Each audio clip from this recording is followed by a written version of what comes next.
Maiva Zodo Ema Antiequamo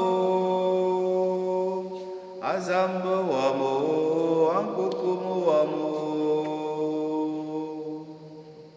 Chers frères et sœurs, loués soit Jésus-Christ. Amen. Nous célébrons aujourd'hui le 13e dimanche du temps ordinaire année A et nous méditons le second livre des rois au chapitre 4, des versets 8 à 11, 14 à 16a. Le psaume 88 ou 89, je chanterai ton amour pour toujours Seigneur. La deuxième lecture, tirée de la lettre de Saint Paul apôtre aux Romains chapitre 6 des versets 3 à 4, 8 à 11. Et l'évangile de Saint Matthieu chapitre 10 des versets 37 à 42. Chers frères et sœurs, aujourd'hui, avec la première lecture, nous nous rendons compte comment l'accueil et la charité sont comme des balles que l'homme tire en plein cœur de Dieu. Comme la lance qui transperce le côté de Jésus et laisse couler de l'eau et du sang.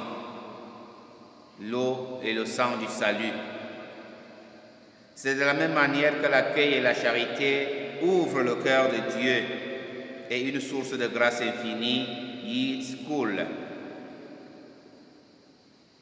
Nous nous rappelons l'épisode du prophète Élie et la veuve de Sarepta, où l'accueil et la charité de la veuve ont produit l'abondance de farine dans cette maison.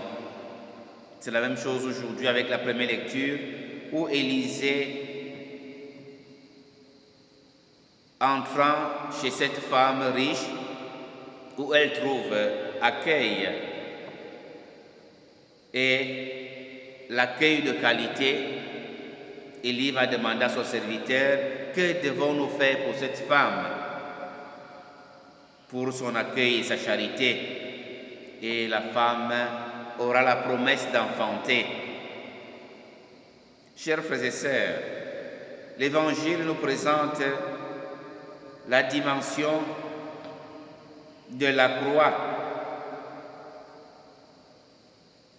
Et nous nous rendons compte que quand le Seigneur agit dans la vie de l'homme, l'espoir renaît dans la famille.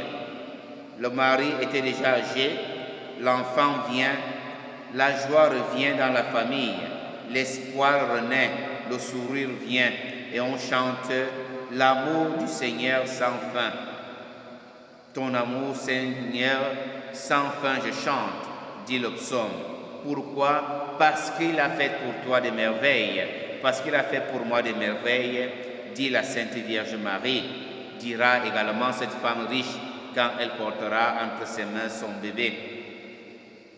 L'Évangile nous appelle à un attachement radical à la personne du Christ qui doit primer sur nos liens familiaux et notre vie propre, notre vie privée, comme nous aimons dire la vie privée. Qui aime son père et sa mère plus que moi n'est pas digne de moi. Nous avons dans l'Évangile la primauté de Dieu, ce qui ne signifie pas exclusion des liens familiaux, mais que ces liens familiaux doivent avoir tout leur sens en Christ, dans le Christ. C'est l'amour de Dieu qui devrait ordonner, qui doit ordonner nos relations et les élever. Pas le contraire, dans la radicalité. Une autre chose que nous relevons dans l'Évangile est la dimension de la croix où Jésus demande à chacun de porter sa propre croix. Prendre sa croix renvoie au renoncement de tout ce qui nous empêche d'aimer Dieu par-dessus tout.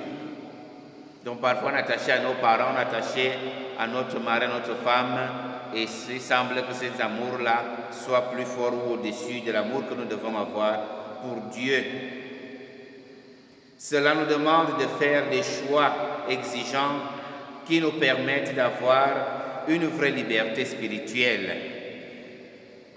Dans l'Évangile toujours, nous avons l'Évangile du verre d'eau.